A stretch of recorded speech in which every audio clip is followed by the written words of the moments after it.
एह घोरे कलौ प्रायो जीवः च असुरताम गतः। कलयुग में प्राय जीव जो है रूप तो इंसान का रह गया है, लेकिन वे भीतर से राक्षस हो गए हैं। बोले क्या पहचान है? न वे बाप की माने, न वे माँ की माने, न गुरु की माने, न कौ चाचा गिने, न ताऊ गिने। ऐसे जो मनुष्य रूप में है, मनुष्य रूपेण, मनुष्य के रूप में भी असुर हैं। तो वो असुरता जो आई है, बाय मिटावे को कोई उपाय है का? बोले वो मिट जाए ऐसा कोई उपाय आप बताइए। भाई जब व्यक्ति असुर बनेगा तो खुद भी अशांत रहेगा और दूसरों को भी न तो चैन से जिएगा और न बोलो करो, न तो चैन से जिएगा और न चैन से जियन देगा, है ना। तो ऐसे में कोई उपाय ऐसा है, क्लेशाक्रांतस्य तस्यैव शोधने किम परायणम, उनका शोधन हो सके है। तब सूत जी महाराज ने कहा हाँ, बोले ऐसा उपाय है। बोले क्या? भगवान की कथा, भक्त्यो गवर्धनम यच्च कृष्ण संतोष हेतुकम्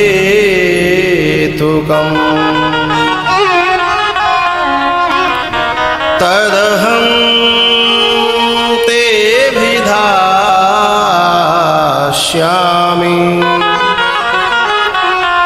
सावधानतया शृणु।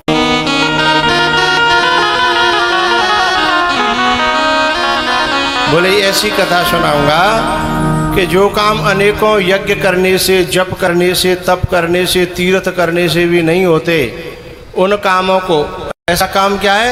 बोले चित्त की शुद्धि। भैया भगवान शांति पाने का और भगवान को पाने का एक ही उपाय है, क्या? निर्मल मन जन सो मोहि पावा।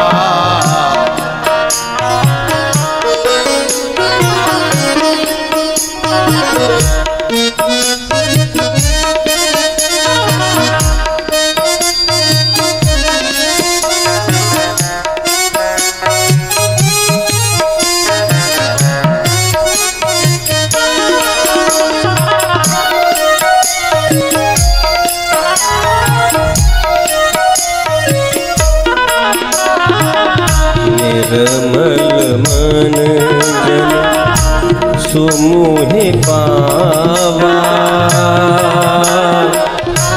मोहे कपट छल छिद्र न भावा। निर्मल मन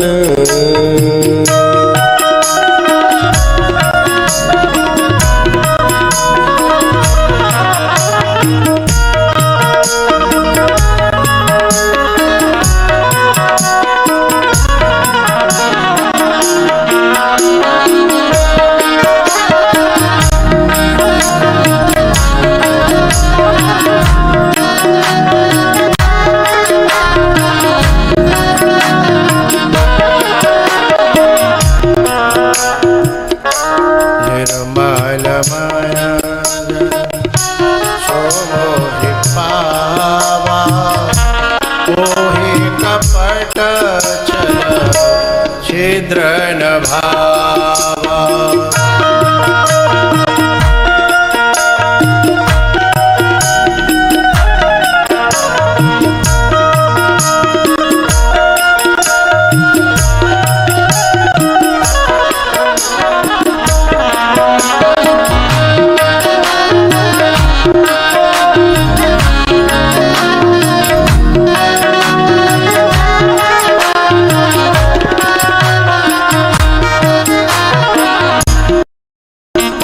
तस्माद् परं किंचिन् मनः शून्यै न विद्यते जन्मान्तरे भवेत्।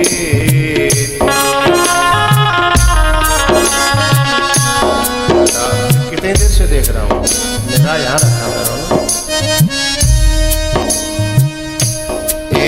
तस्माद् परं किंचित् मनः शून्यै न विद्यते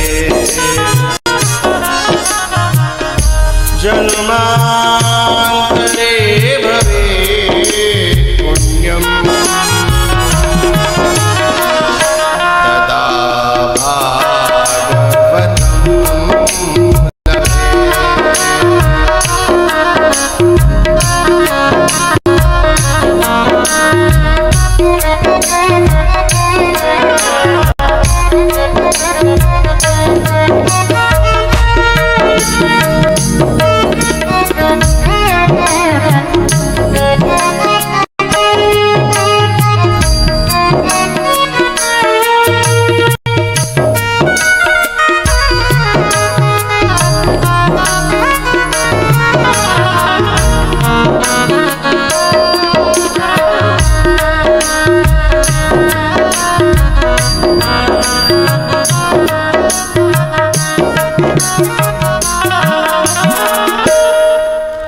भगवान की पहली शर्त है कि निर्मल मनजन सो मोहि पावा। और निर्मल करने का सर्वश्रेष्ठ साधन यशी धरती पे क्या तीनों लोकों में कोई है, वो है भागवत जी की कथा, कहना भी और सुनना भी। और वो कथा जो चित्त को शुद्ध करती है, हृदय को शुद्ध करती है, मन को शुद्ध करती है, वो कथा मैं तुम्हें सुनाऊंगा हे 88,000 ऋषियों। और ये कथा वो है जो सुखदेव जी महाराज ने परीक्षित जी को सुनाई थी। और पता है परीक्षित जी की मुक्ति हुई थी। और जिस समय परीक्षित जी की मुक्ति हुई थी उससे पहले देवता लोग अमृत का कलश लेकर के स्वर्ग से इस धरती पर आए थे। कहाँ?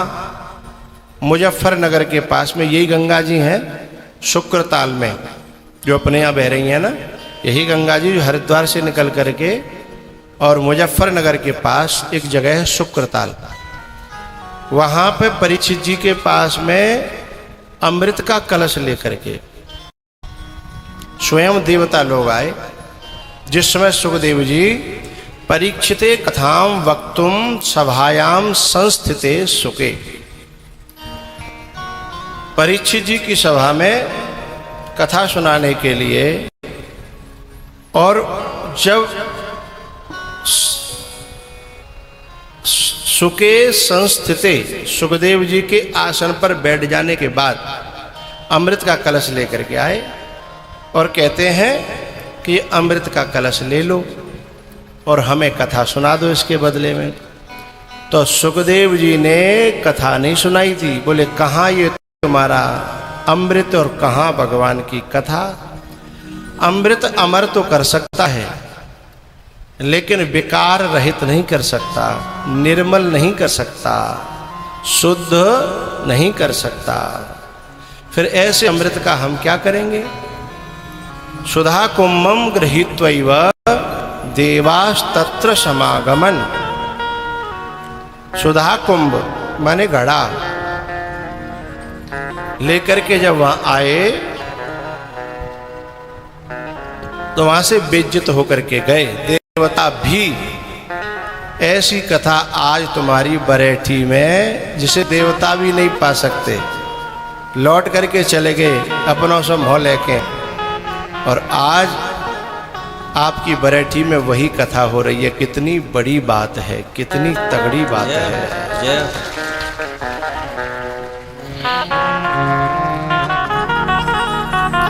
एक बात बताऊं, कमाने वाले दुनिया में लाखों करोड़ों कमाते हैं, लेकिन सचमुच में सराहनीय और सराहना करने योग्य कमाई तो उसी की है जो ऐसे काम करावे और क्षेत्र को कथा सुनावे और हमें कथा में बुलावे हैं, और चारों तरफ से दुनिया भर के लोग जिसका लाभ उठावे। ऐसी कमाई करने वाले को धन्य है, उसकी जननी को धन्य है, उसके खानदान को धन्य है। ऐसी कार्यक्रम, ऐसी कथा, उन्हें तो लोग अपने स्वार्थ के लिए, अपने कर्मों के लिए, अपनी मार बढ़ाई के लिए, जिसमें दुनिया का कल्याण हो, जिसमें संसार का कल्याण हो। अब भागीरथ जी गंगा को लेके आए, कोई अकेले तो ना नहाए। भागीरथ जी कहे साहब मैं तो नहा ली अपनी गंगा जी ले जाओ, कोई और नहीं नहा जाए हैं? ऐसा करते तो आज मेरे को नाम अमर हो। तो अरे साहब अपने गंगा जी लाए हुए, कोई दुनिया को ठेकाएगा? जाके चारों तरफ तार बाउंड्री करा देते गंगा जी के हैं भागीरथ जी, तो क्या वो शोभनीय होता? नहीं, मेरा भी भला हो और दुनिया का भी भला हो। ऐसी प्रवृत्ति वाला व्यक्ति परमात्मा का और महात्माओं का बड़ा प्रिय हो जाता है। उदार चरिता नाम तु वसुधैव कुटुंबकम।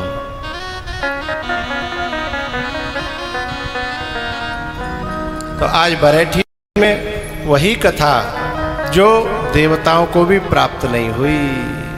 देवता भी बेचारे अपनों से मोह लेके चले गए, उन्हें सुनाया ही नहीं। लेकिन उन्होंने जाके ब्रह्मा जी से शिकायत करी। ब्रह्मा जी इन सब के बाप हैं। उन्होंने जाकर के देवताओं ने जब शिकायत करी,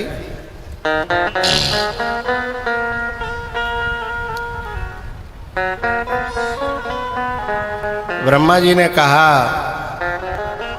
कि भाई देखो, इस कथा का अधिकारी तो वही है जो मृत्यु लोक का प्राणी है और भगवान की भक्ति करता है। तुम देवता लोग तो भोगों में डूबे रहते हो।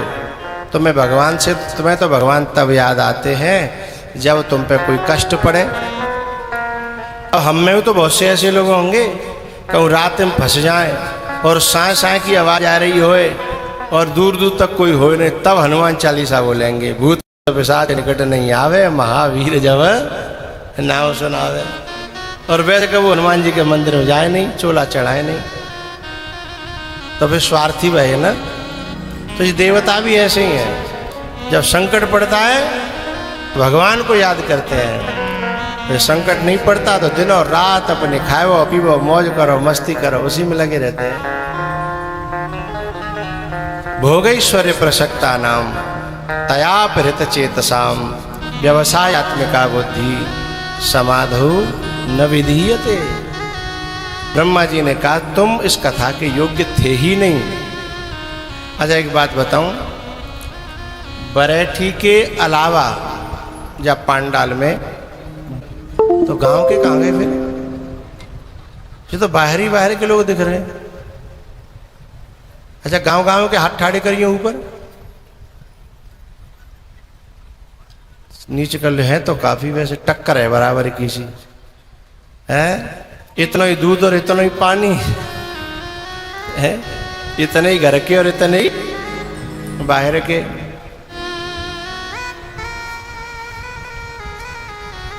लेकिन ये कथा चाहे घर गांव को हो चाहे बाहर को हो, भाई ये प्राप्त होगी। कौन है? अति हरि कृपा चाहि पर हो। एक जनो इधर बैठो ना,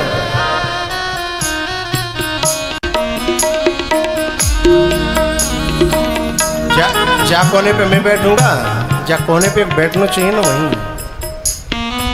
एक ही जगह बैठ के सब आएगा। यहाँ नहीं और पीछे जाओ, पीछे वो यहाँ तक आ जाओ तो बिगड़ पड़े वो बॉक्स के पास में, और पीछे बॉक्स के पास। यहाँ हरे कृपा। ये कार्यकर्ता जहाँ भी बैठे उनका फोटो लिया करो, फोटो के बारे जहाँ आएंगे जो बार बार जहाँ वहीं पे फोटो लो।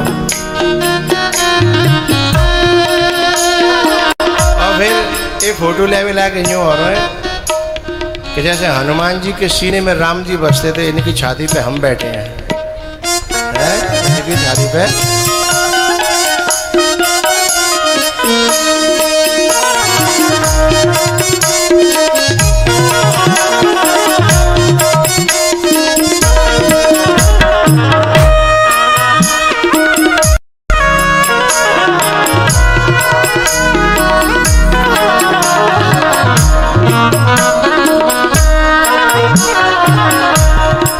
हरि कृपा चाहे पर होई। साउंड दबता चला जा रहा है। अति हरि कृपा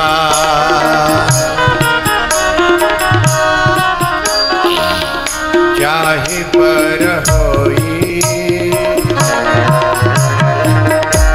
पाव दे भारत सोई।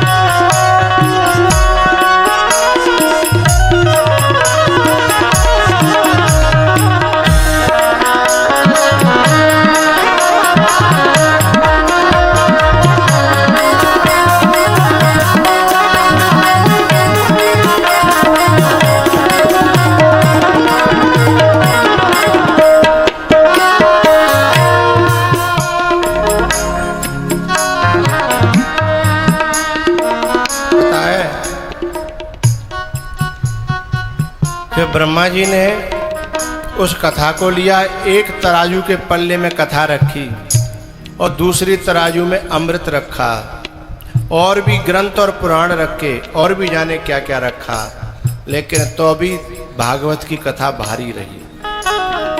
तौलयत साधन अन्यज, जब तौला तो और सब साधन नीचे रह गए। इस कथा का श्रवण और गायन सबसे ऊपर चला गया।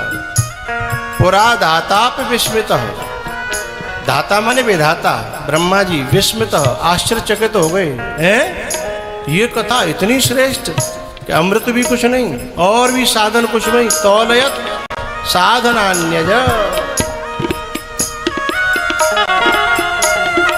राज्ञो मोक्षम तथा वीक्ष पुरा दाताप विस्मित। सत्यलोके तुलाम बद्ध्वा तौलयत साधनान्यज। आश्चर्यचकित हो गए और बोले ब्रह्मा जी, अरे भैया या कथा को तो बहुत बड़ा फल है। कहा मैंने रे भगवद रूपम शास्त्रम भागवतम करो पठना श्रवणात् सद्यो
सूत जी महाराज कहते हैं, हे ऋषियों,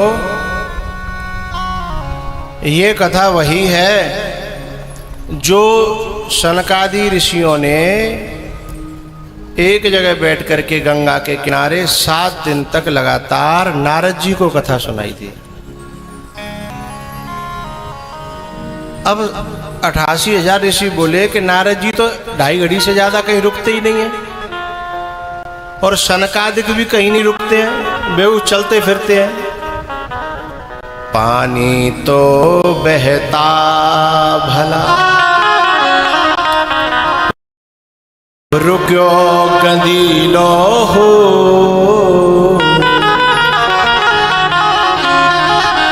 साधु तो रमता भला दागो न लागे को। ये दोनों तो रमते राम हैं, सनकादि भी और नारद जी भी।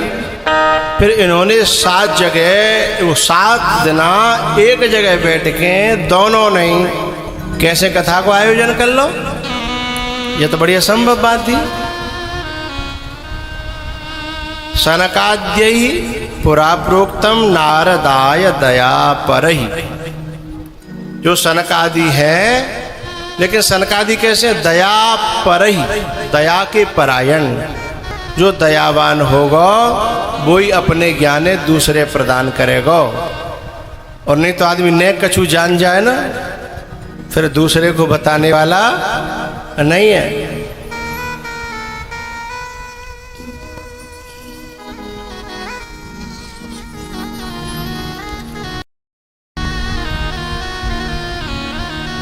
बोले दया परायण जो है नारद जी, वो सनकादि, उन्होंने नारद जी को ये ज्ञान सुनाया था। कैसा है ये? सप्ताहेन श्रुतम चैतत सर्वथा मुक्तिदायकम।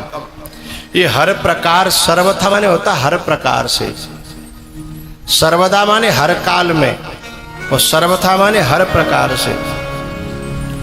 ये हर प्रकार से मुक्ति देने वाली है ये भागवत की कथा।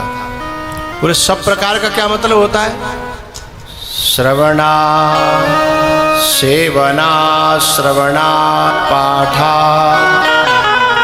दर्शना पापनाशुनी। या कथा को कोई सेवन करे, श्रवण करे, पाठन करे और करवावे, दर्शन तक करे, तो भी यह पापनाशिनी और मुक्तिदायकम, मुक्ति को प्रदान करने वाली है। सनकादि ऋषियों ने जब यह कथा नारद जी को सुनाई, तो इनकी मुलाकात कहाँ कैसे हुई, प्रारंभ कैसे हुआ, जरा बताओ तो सही सूत जी महाराज। तब उन्होंने कहा, एकदा ही विशालाया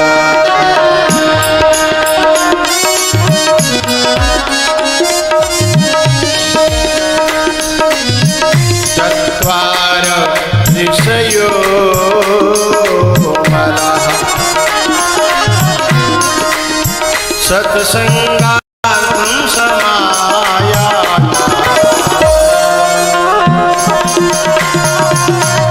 तत्रिषुस्तत्र नायकम्।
संगार्थं समायाता